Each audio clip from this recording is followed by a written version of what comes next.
Augsti godātais valsts prezidenta kungs, ļoti cienījamās Saeimas priekšsēdētājas kundze, ļoti cienījamā ministru prezidents kundze, godātais Saeimas prezidija, cienītās deputātes un deputāti, kolēģi, ministri, online, ekscelences, dāmas un kungi.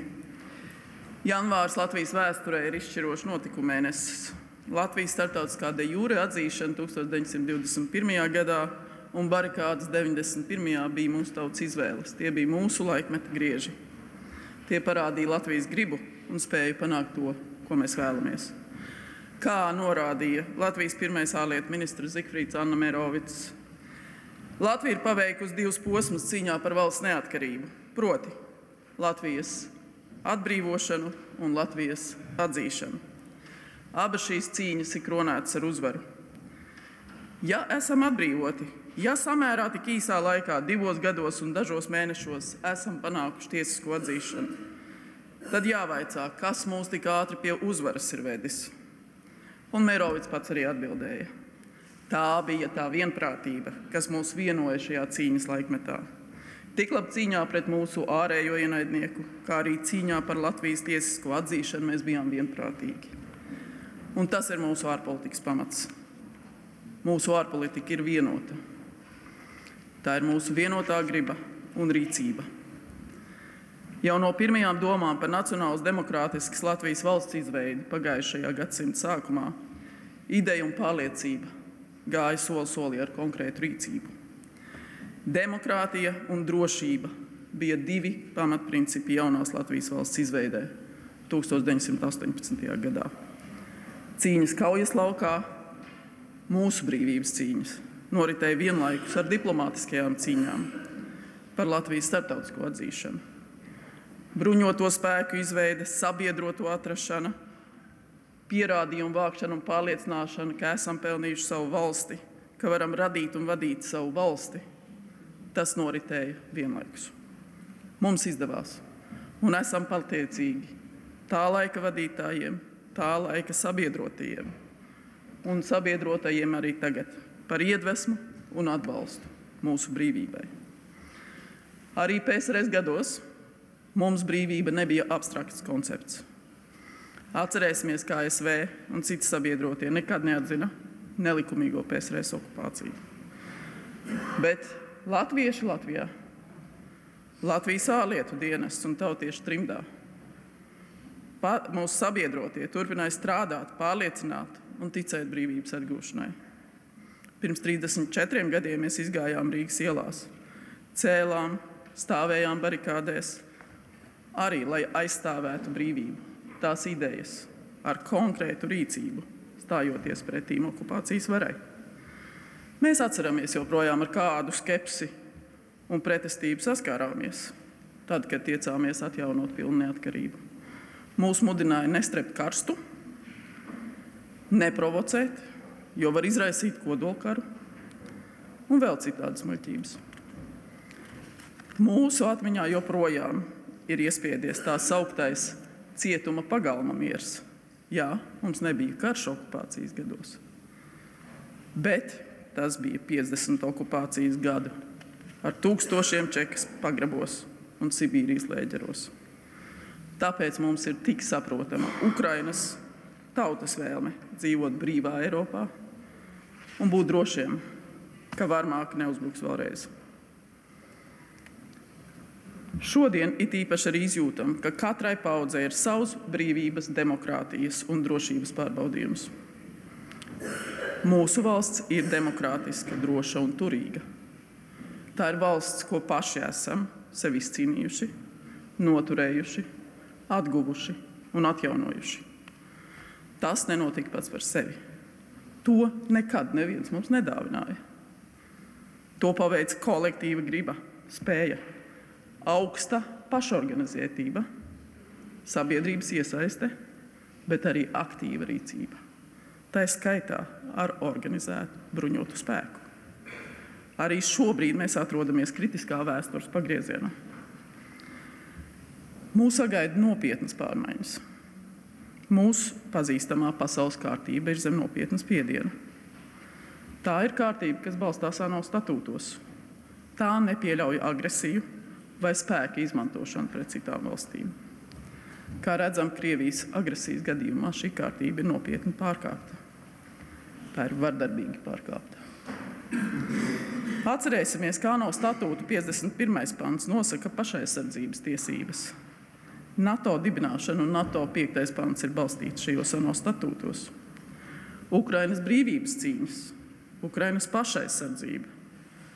Tā ir balstīta ANO statūta 51. pantā. Tā ir iestāšanās tātad un cīņa ar Ukraiņu asinīm gan par ANO hartu, gan pasaules kārtību. Ukraiņi to aizstāv. Vienlaikus tas nodrošina ar pārliecību mums un citiem, kas sniedz atbalstu un ieročus Ukrainai, ka mēs nekļūstam par kara dalībniekiem. Godātie deputāti, viesi, šādos brīžos īpaši nozīme ir līderiem un to lomai. Mēs paļaujamies un ticam Amerikas līderībai, Eiropas lomai, mūsu pašu spējām noturēt, ietekmēt un veidot pasaules kārtību, kura turpina nodrošināt mieru, drošību, turību un attīstību. Mēs arī redzam, no kurienes pūš nemieru vēji, un mums ir jārēķinās gan ar militāru konfliktu potenciālu eskalāciju dažādos reģionos, gan ekonomiskās sāncensības sāsināšanos, gan autoritāru režīmu turpinošamies centieniem graut starptautiskās tiesības un institūcijas. Tieši šajā kontekstā mēs redzam, kā Ziemeļkoreja un Irāna tieši atbalsta Krievijas karu. Un mēs arī atklāti esam pauduši bažas Ķīnai, kā tā iespējo Krievijas karu Ukrainā. Šāds situācijas vērtējums un draudu izpratne ir vienota daudzu valstu starpā, jo es vēl neesmu savā vairāk kā 30 gadu ilgajā diplomātiskā karjerā satikusi tādu pārstāvi, tādu valsti, kurai būtu pieņemami, ka tās robežas tiktu pārkāptas ar vardarbīgu, brutālu spēku. Tas, kāds būs iznākums karam Ukrainā, ietekmēs arī mūsu vitālās intereses un atbalsosies tālu aiz Ukrainas robežām. Šim karam ir globāla ietekme. Krievijas federācija ir imperiāla, klāja koloniāla ambīcija dzīta valsts. Tāpēc vāja Krievija būs vislabākā drošības garantija visiem Krievijas kaimiņiem, bet jo īpaši tām valstīm, kuras ir ārpus NATO un Eiropas Savienības. Tā būs arī labākā recepte mieram un stabilitātei citos pasaules reģionos. Mūsu drošība balstās tajā, ko mēs un citas alianses valstis paveiksim paši savas drošības stiprināšanā. Tāpat kādu atbalstu Ukraina turpmāk saņems. Tāpat kādus secinājumus Krievija izdarīs pēc agresijas Ukrainā. Šobrīd Latvijai nav tieši militāra apdraudējuma. Mēs esam daļa no spēcīgākās militārās aizsardzības alianses pasaulē. Ukraina, cīnoties par savu brīvību, palīdz stiprināt visas Eiroatlantiskās vides brīvību un drošību, visas pasaules drošību. Krievija šobrīd nav spējīga veikt militāru uzbrukumu mūsu aliansē. Un Latvijas valdība turpina stiprināt mūsu drošību, gan palīdzot Ukrainai, gan veicot vēsturiskus ieguldījumus pašu aizsardzības un atturēšanās spējās. Sabiedroto klātbūtne Latvijā ar katru gadu pieaug, un mēs šo procesu vēlamies turpināt. Tātad ir daudzas lietas, kas ir mūsu pašu rokās. Nav jēgas šobrīd sēdēt un čīkstēt un bažīties, kā būs. Ne pie kā neved riešanās, emocijas vai apvainojumi sociālos tīklos. Vienīgais, kam ir jēga, ir pamatīgs, proaktīvs darbs, visu mūsu kopīgs darbs. Strādājot ar valstīm visā pasaulē, kopā ar Baltijas valstīm, kopā ar Baltijas ziemeļu valstīm un citiem mūsu partneriem, aizstāvot mūsu intereses, aizstāvot mūsu vērtības dažādos jautājumos. Tāpēc ministra prezidents uzdevumā veidoja aktīvu dialogu ar jauno ASV administrāciju, viesojos Vašingtonā decembrī. Pagājušajā nedēļā starp pirmajiem Eiropas ārlietu ministriem man sazvanīja ASV valsts sekretārs Marko Rubio un došos atkārtoti uz Vašingtonu nākamnedēļ, lai tiktos ar jaunās administrācijas pārstāvjiem, veidojot dialogu par visplašāko jautājumu loku. Mēs esam skaidri identificējuši virkni praktisku drošības un ekonomikas sadarbības projektu, kur mums ir kopīgas intereses. Viens no tiem ir enerģētiska neatkarība, tā skaitā sašķidrinātās dabasgāzes iepirkuma. Koncepta miers caur spēku iedzīvināšana, aizsardzības drošības stiprināšana, sadarbība enerģētikā, jaunās tehnoloģijas, bet arī agresori iegrožošana un turpmākais atbalsts Ukrainai. Tie ir darba virzieni, kurus mēs redzam. Arī brīva tirdzniecība, mēs uzskatām, ir apusēji izdevīga un padziļina valstu attiecības. Atzīmēšu arī, kā ārlietu dienests ikdienā jūt pieaugušu sabiedrības interesi, izpratni par starptautiskiem procesiem, atbalstu. Mēs redzam un jūtam, ka sabiedrība seko līdzi notikumiem, un mēs saņemam spēcīgu atgriezenisko saiti. Mēs to ļoti novērtējam. Paldies par to. Paldies, ka esat aktīvi, paldies, ka esat prasīgi. Mums ir nepieciešama visas sabiedrības iesaist nevis ķekša pēc, bet lai būvētu tādu Latviju, kādu mums visiem mīļa. Godātie deputāti, pagājušais gads Latvijai bija nozīmīgs. 20 gadi kopš pievienošanās Eiropas Savienībai un NATO. Zviedrijas un Somijas iestāšanās NATO būtiski mainīja drošības situāciju Baltijas jūras reģionā, to stiprinot. Tā arī stiprināja visu Eiroatlantisko drošību. Dalība Eiropas Savienība un NATO ir mūsu spēka plecs, mūsu ietekme pasaulē. Pagājušā gadā Evikas Siliņas valdība īstenoja mērķtiecīgu un koordinētu ārpolitiku 3 galvenos virzienos.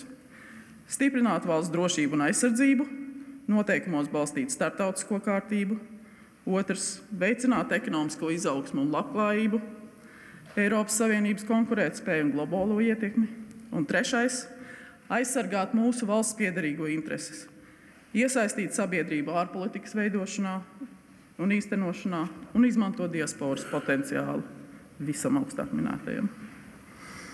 Arī šogad pirmā prioritāte ir un būs drošība. Tā ir priekšnosacījums itin visam.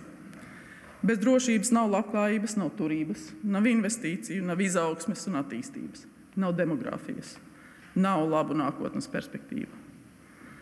Mēs esam un būsim starp alianses līderiem attiecībā uz ieguldījumiem drošībā un aizsardzībā. Mēs tuvojamies 4% no iekšzemes koprodukta, un tuvākajos gados mūsu ieguldījums būs vēl lielāks. Protams, ir vajadzīgs augošs iekšzemes koprodukts, lai būtu no kā šos procentus ieguldīt.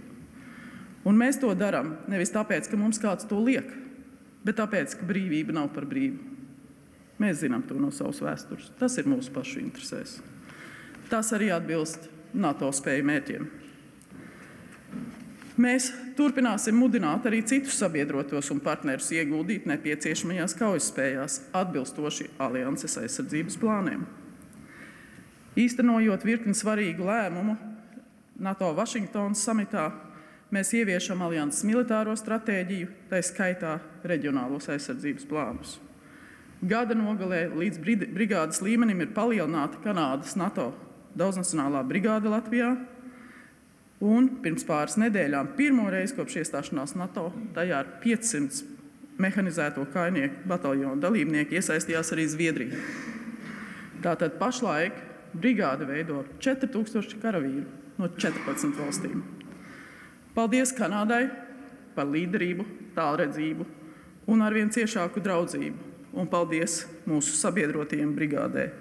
Albānija, Čehija, Dānija, Islande, Itālija, Melnkalne, Polija, Slovākija, Slovēnija, Spānija, Ziemeļmaķedonija un Zviedrija. Viņi visi ir Latvijā, un visa Latvijas sabiedrība to novērtē. Mūsu nemainīgā prioritāte ir turpināt sniegt visaptverošu atbalstu Ukrainai. Mēs pilnībā ticam Ukrainas uzvarai un tās spējai atjaunot savu suverenitāti un teritoriālo integritāti. Mēs nemainīsim šo pozīciju. Tas pamatojās tādā, ka mēs atceramies, kad mums teica, kad uzmanieties no pilnas neatkarības, ka mūs uzskatīja par trakiem, kad mēs to prasījām atpakaļ, ka baltiešu neatkarības atjaunošana nav iespējama. Tāpēc ar Ukrainu esam noslēguši divpusēju vienošanos par ilglaicīgu atbalstu un drošības saistībām. Mēs arī turpmāk 2 gadus sniegsim militāro atbalstu 0,25% apmērā no iekšzemes koprodukta, atbalstu rekonstrukcijai un īstenojam arī citas iniciatīvas, dronu koalīcija, militārā ekipējuma, bruņojuma piegāde, karavīru apmācības. Ukrainas tauta mūs iedvesmo ar divkāršu varoņdarbu. Tā ne tikai cīnās un aizsargā savu valsti, bet zem raķešu un dronu uzbrukumiem to arī reformē un atjauno. Nu jau kā topošu Eiropas Savienības un NATO valsti.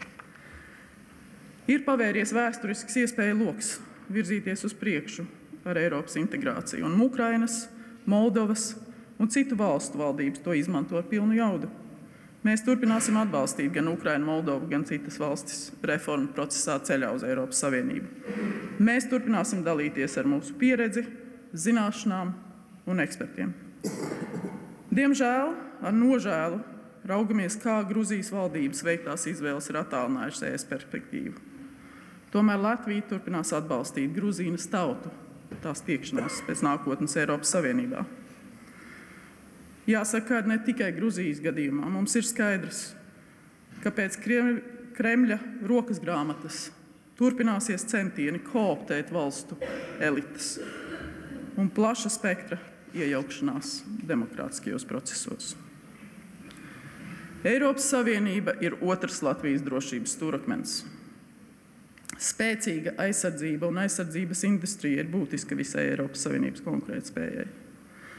Maksimāli jāizmanto Eiropas Savienības aizsardzības industrijas programmas, finanšu instrumenti, budžets, lai sasniegtu NATO plānos identificētās kaujas spējas, arī lai turpinātu militāro palīdzību Ukrainai. Un kopš kara sākuma Latvija nemitiski strādājusi, lai stiprinātu Eiropas Savienības rīcību un sankcijas agresoru ierobežošanai, bet arī, lai liektu tai atbalstu pasaulē. Tāpēc ir jāturpina Krievijas novājināšana, liedzot tai ienākumus un iegrožojot tās kaujas spējas. Neticiet Krievijas naratīviem, ka sankcijas nestrādā. Tās strādā. Krievijas ekonomika šobrīd ir kā jūkošs un brūkošs kāršu nams. Un mums ir jāturpina izdarīt maksimāls spiediens ar efektīvām un vēl plašākām sankcijām. Mums ir jāstrādā ar visām valstīm pasaulē, lai tās nepalīdzētu Krievijai apiet sankcijas. Dārgie tautieši, dārgie viesi, biznesa un citu attiecību pārtraukšana ar Krieviju un Baltkrieviju, braucienu un ceļojumu izbeigšanu uz šīm valstīm, Krievijas ietekmes un klātbūtnes mazināšana itin visur Eiroatlantiskajā vidē. Sankciju stiprināšana, to ievērošana burtā un garā ir mūsu visu uzdevums, mūsu visu atbildība. Pērn mēs kopā ar līdzīgi domājušiem panācām 3 efektīvu Eiropas sankciju kārtu ieviešanu pret Krieviju. Tajā skaitā mangānas rūda eksportu un tranzītu liegumu, ierobežojums Krievijas sašķirinātai dabasgāzei un sankcijas pret ēnu kuģiem. Tāpat izdevās ievērojami salāgot Krievijas un Baltkrievijas sankcijas. Mēs arī rādījām priekšzīmi nacionālajā ieviešanā un izpildē. Tieši Latvijas atbildīgie dienesti nepagurstoši strādā, īstenojot sankciju kontroli uz ES austrumu robežas. Atgādināšu, ka 80% no kravām, kas šķērso mūsu robežu uz Krieviju un Baltkrieviju, nāk no citām Eiropas Savienības valstīm. Tāpēc paldies mūsu muitas, robežsardzes un policijas kolēģiem par šo pašaizliedzīgo un profesionālo darbu. Tās ir virsstundas, tas ir papildus darbs, un Latvija ir piemērs, ka to var izdarīt. Pie mums pēc padomu pieredzes vērš citas valstis. Un mēs turpinām atgādināt, ka ikvienai valstī sankciju mehānisma ieviešana ir tās atbildība. Tā ir nacionāla atbildība, tāpat kā mēs to esam izdarījuši. Nākamajās kārtās mūsu prioritāte sankcijās ir tālāka Krievijas militāro spēju mazināšana, turpināt spiedienu uz Krievijas enerģētikas sektoru, divējāda pielietojuma preču tirdzniecību, finanšu sfēru un propagandas mašinēriju. Tāpat turpmāk ēnu flotes kuģu pakļaušana sankcijām. Mēs arī strādāsim ar valstīm visā pasaulē, lai novērstu palīdzību Krievijai apiet sankcijas.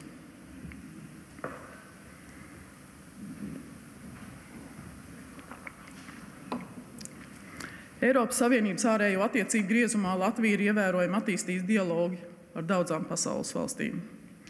Mūsu interesēs ir padziļināt sadarbību ar apvienoto karalisti, gan divpusēji, gan reģionāli, gan ES un NATO ietvaros.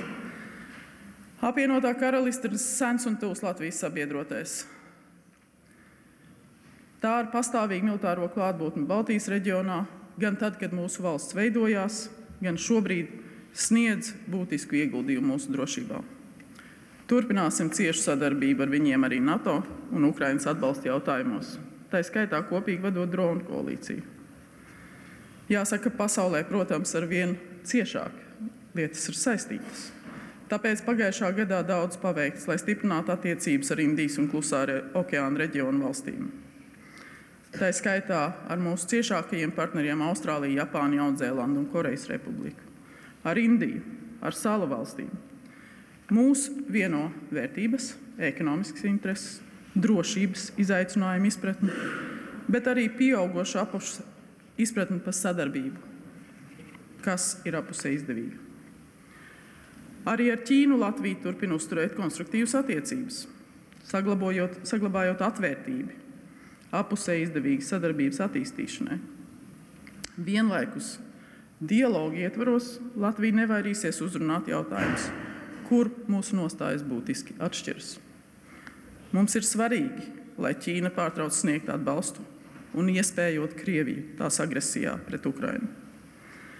Tāpat Latvija kopā ar sabiedrotājiem un līdzīgi domājošām valstīm uzskata, ka Ķīnai kā kodola valstī ir jāuzņemas atbildība, jānodrošina caurskatāmība un pilnvērtīgi jāiesaistās bruņojumu kontroles mehānismos. Konfliktu atsākšanās tuvajos austrumos ir otrs nopietnais drošības risks. Tās turpinās ietekmēt globālo darbu kārtību.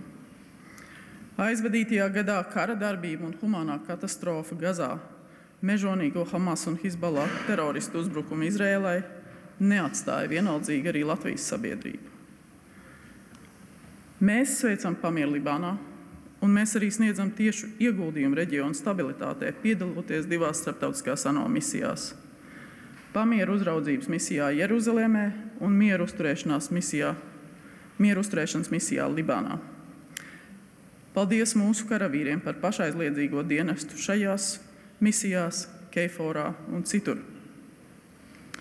Mēs atbalstām divu valstu risinājumu tuvos austrumos. Panāktais pamieris Gazā un jau notikusī vairāku sagūstīto ķīlnieku atbrīvošana dod cerības uz situācijas stabilizāciju. Mēs iestājāmies par visu Hamas sagūstīto ķīlnieku tūlītēju atbrīvošanu. Viņiem un viņu ģimenēm nebija jāiet cauri šīm šausmām. Un Hamas mēģinājumi padarīt ķīlnieku atgriešanu par šovu ir zemiski. Irāna ir agresīvs destabilizējošs spēks reģionā. Tā tieši atbalsta Krieviju agresijas karā pret Ukrainu. Tā veic tiešus uzbrukumus Izrēlai, atbalsta bruņots grupējums reģionā, kā arī turpina kodolprogrammas attīstīšanu. Gan Eiropas Savienības, gan ar citām valstīm mēs turpināsim dialogu par efektīvākajiem veidiem, kā šo apturēt. Al-Asada brutālā režīma krišana Sīrijā ir brīdinājums citiem diktatoriem. Tā ir būtiski vājinājusi Krievijas un Irānas pozīcijas reģionā. Latvija atbalstīs Eiropas Savienību un reģionu partneru centienus panākt iekļaujošu procesu Sīrijas valsts apvienošanai un atjaunošanai. Āfrika ir svarīgs Eiropas Savienības partneris. Mēs turpināsim attīstīt politisko dialogu ar Āfrikas partneriem, gan Eiropas kopējās ārpolitikas ietvaros, gan caur divpusējiem kontaktiem, attīstības sadarbības projektiem, gan gadījumā, ja tiksim ievēlēti ANO drošības padomē, bet arī, ja nē. Krievijas ļaunprātīgās koloniālās aktivitātes Āfrikā, atbalsts vardarbīgiem apvērsumiem, bruņotiem grupējumiem, resursu zakšana, kā arī citu konfliktu eskalācija Āfrikas kontinentā skar visu Eiropas drošību. Tas skar mūsu. Un tikai globāli strādājot, proaktīvi klātesošiem dažādos starptautiskos formātos, mēs varam sniegt ieguldījumu tā novēršanā. Tieši tāpēc viens no mūsu ārpolitikas mērķiem ir dalība ANO drošības padomē 26. un 27. gadā. Tas būs ieguldījums Latvijas drošības un suverenitātes stiprināšanā. Tā ir klātesamība pie pasaules lielākā diplomātijas galda. Tā ir globālās darba kārtības veidošana. Tā ir iespēja mums būtiski padziļināt sadarbību ar esošiem sabiedrotiem un sasniegt jaunus acis, sirdis, prātus. Tā iedod jaunu vilkmi un sniedz starptautiskas sadarbības iespējas visiem mūsu sektoriem, nevalstiskajām organizācijām, uzņēmumiem un citiem. Jau šobrīd sadarbībā ar Riga Tech Girls Latvija veiksmīgi īsteno projektus, kas veicina sieviešu iesaisti IT sektorā un uzņēmējdarbībā dažādās pasaules valstīs. Protams, ANO ir jāreformē, tostarp ANO drošības padome. Tāpēc vēl svarīgāk mums būtu klāt, nevis atstāt to Krievijas dezinformācijai un manipulācijām. Mūsu otrā lielā prioritāte ir ekonomikas izaugsme. Kā jau minēju, mūsu drošība vistiešākā veidā ir saistīta ar ekonomiku un konkurētspēju. Un otrādi, ekonomikas attīstībai un konkurētspējai nepieciešama droša un investīcijām pievilcīga vide. 20 gadus kopš iestāšanās mēs arvien labāk protam aizstāvēt savas intereses Eiropas Savienībā. Mēs esam daļa no ES vienotā tirgus, un tas ir mūsu ekonomikas dzinējs.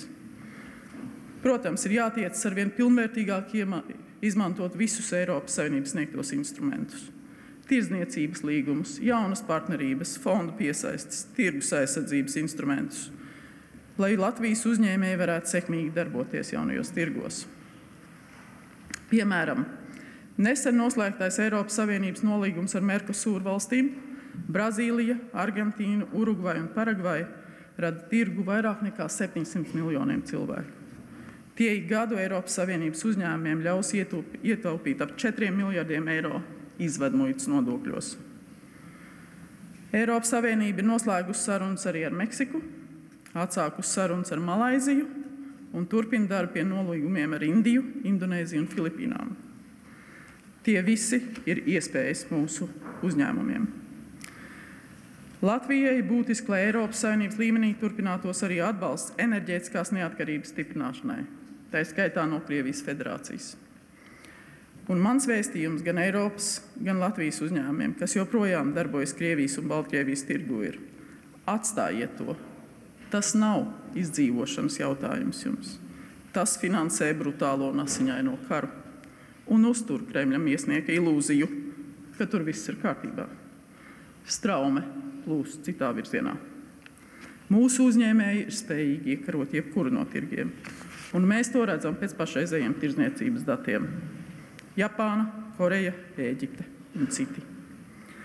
Un mūsu uzdevums ir efektīvi īstenot Latvijas ekonomiskās intereses, atbalstīt Latvijas uzņēmējus, piesaistīt investīcijas, starptautiskus partnerus, gan mūsu uzņēmumiem, tehnoloģiju jaunu uzņēmumiem, inovatoriem un zinātniekiem. Ārlietu dienestam šajā ir nozīmīga loma. Un tāpēc katru vizīti, katru tikšanos, katru plānoto pasākumu apvija arī ekonomiskā dimensija. Mēs arī strādājam, lai mūsu diplomāti tiktu labāk sagatavot un apmācīti tieši ekonomisko interešu pārstāvībai. Mēs labprāt strādājam ar citām valsts institūcijām, uzņēmēju apvienībām un citiem, lai kopā nodrošinātu, ka Latvija patiesi ir droša un pievilcīga vide ienākošajām investīcijām. Tāpēc saku paldies ekonomikas ministrijai, LIA, pašvaldībām, uzņēmēju asociācijām un citiem par kopīgo darbu, kas veikts lielo investīciju projektu piesaistē un īstenošanā. Aizvadītajā gadā piesaistītās ārvalstu investīcijas pieaug par 6%, sasniedzot 655,4 miljonus eiro. Pērnā lietu dienests, vēstniecību, goda konsultu tīkls un citi atbalstīja Latvijas eksportējošos uzņēmējus. Risinājām problēmu situācijas, veidojām biznesa kontaktus. Mūsu biznesu eksporta apjomi pieauguši ne tikai uz Eiropu, Poliju, Franciju, Beļģiju, bet arī uz attālākiem tirgiem. Uz Ameriku, uz Indiju, uz Japānu, uz Ķīģi, uz Ēģipti, uz Korejas Republiku, Austrāliju un Kanādu. Un es aicinu uzņēmējus arvien aktīvāk izmantot šīs iespējas, pievienoties vizītēs prezidentam, ministru prezidentei, ministriem un citām amatpersonām, lai veidotu kontaktus un dibinātu jaunas partnerības. Es arī vēlos atzīmēt, ka esam sasnieguši zināmu pieredzi lobējot Eiropas Savienības finanšu instrumentu piesaisti mūsu prioritāriem projektiem.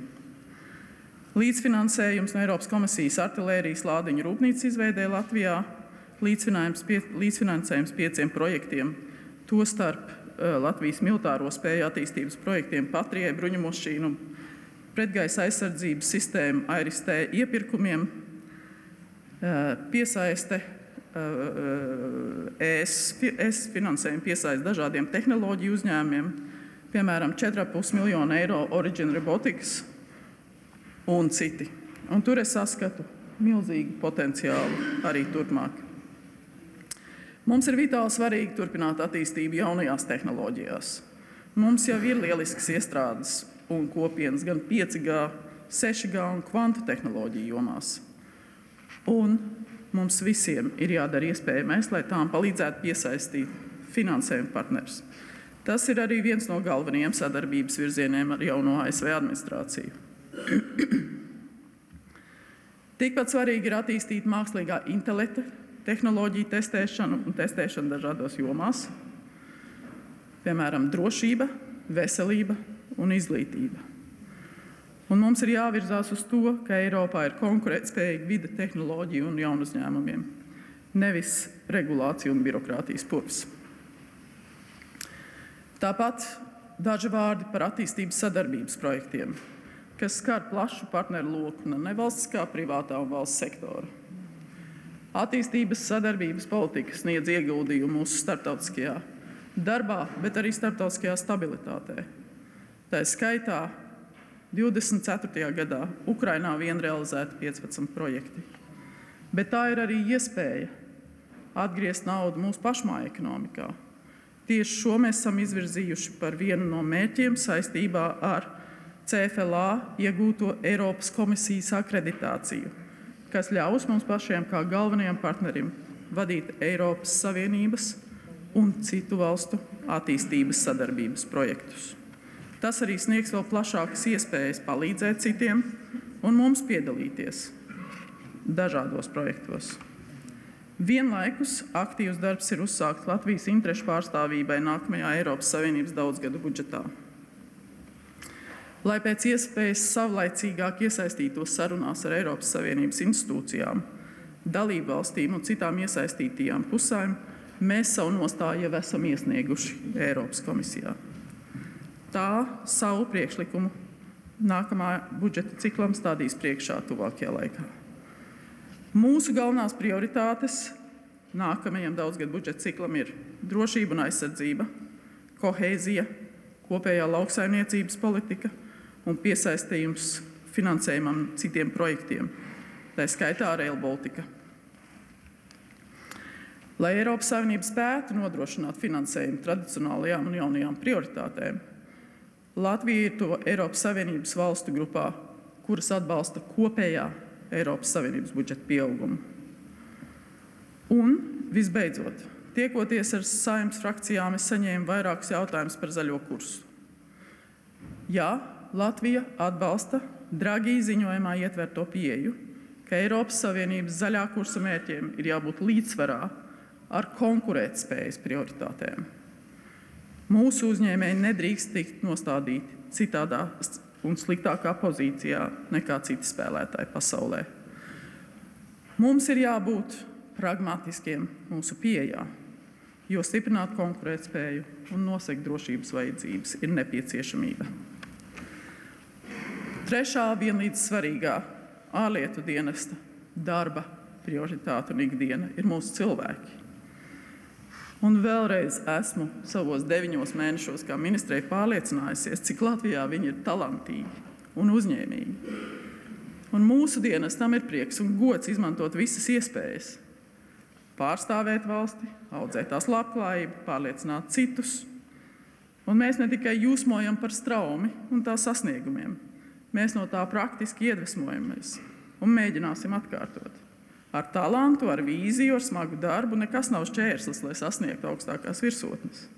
Atbalstīsim mūsu izcilniekus. Un tieši tāpēc, braucot uz ārējām robežām, uz dažādiem reģioniem Latvijā, tiekoties ar uzņēmējiem, eksportētājiem, darba devējiem, tehnoloģiju asociācijām, zinātniekiem, žurnālistiem, NVO, pilsonisko sabiedrību un daudziem citiem, es ļoti uzmanīgi klausos sekmīgu stāstu un klausos kritiku. Un mēs mēģinām tālāk mainīt to, kas ir maināms. Mēs turpināsim strādāt arī, lai mūsu tautieši ārvalstīs, lai viņu atvērtība, talanti un diasporas politiskais un pilsoniskais potenciāls tikt izmantots gan līdzdalībā Latvijas procesos, gan ekonomikā, bet arī drošībai. Jo mums ir nepieciešama pilnvērtīga visas sabiedrības iesaiste mūsu drošības un noturības veidošanā. Sākot ar jaunsargiem, zemessardzi, iesaisti nevalstiskajās organizācijās, bet arī politiskajās partijās. Un katrs var darīt šķietami mazu lietu mūsu kopīgajai drošībai. Iziet pirmās medicīniskās apmācības, uzzināt par civilās aizsardzības plāniem pašvaldībās un iesaistīties labdarības organizācijās. Pasaulē ārlietu darbinieki ir bieži tie, kurus pirmie sniedz palīdzību tautiešiem visgrūtākajās krīzes situācijās. Un arī aizvadītajā gadā tas nebija izņēmums. Atbildīgajām valsts iestādēm sadarbojoties, mēs spējām glābt pilsoņus no nelaimes, un tas tiek uztverts par pašsaprotamu. Bet mūsu interesēs ir brīdināt mūsu cilvēkus ceļojot, piesakieties konsulārajā reģistrā, uzziniet, kur ir tuvākā vēstniecība, kams jums var palīdzēt, esiet atbildīgi. Un arī deputātiem īpašas uzmanības vērts ir jauns Krievijas agresīvās ārpolitikas virzonis, politiski motivēti starptautiski aresta orderi pret Latvijas pilsoņiem, esošajām un bijušajām amatpersonām. Mēs strādājam un turpināsim aktīvi strādāt ar partneriem un trešajām valstīm, lai nekad nepieļautu šo orderu izpildi un novērstu krīzes situācijas. Godātie deputāti, noslēgumā ar skati uz nākotni, es citēšu jaunāko laiku klasiku. Reperis Ansis ir viens no maniem favorītiem. Mēs dziedam savas dziesmas, savu spēku un bēdas. Mēs dziedam savu prieku, savus grēkus un rētas. Dziedam sienas uz pusēm, jāķieģeļ sienas. Pacel savu balsi, pacel savu balsi. Pacelsim visi savu balsi. Visi, kas ir par turīgu, drošu un saverēnu Latviju. Kopā mēs esam spēks. Mana Latvija, mana atbildība. Paldies!